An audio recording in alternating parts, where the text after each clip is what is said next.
Aprobada a licenza urbanística para a execución das obras de reforma da estación de autobuses. Así o anunciou esta mañá a portavoz do Goberno local.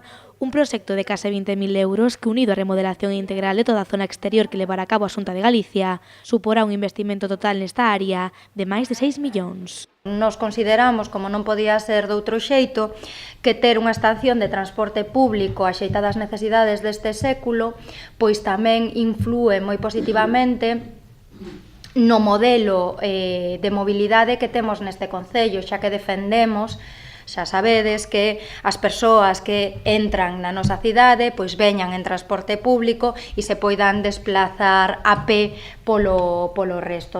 Anabel Gulías lembrou que esta licenza corresponde únicamente ás obras de reforma deste edificio. A segunda fase a que levará a cabo a Xunta de Galicia será que afecte a toda a zona exterior e tamén a conexión coa estación de ferrocarril. Estamos moi expectantes de seguir con esta segunda fase do proxecto, posto que xa vamos a entrar no tema da urbanización, o que vai a conlevar unha reforma importante do cambio de accesos á propia estación de autobuses, cunha reorganización do tráfico da propia rotonda da avenida Josefina Arruti, o que vai a facilitar pois estes problemas que estamos tendo puntuais de cara a esa conxestión.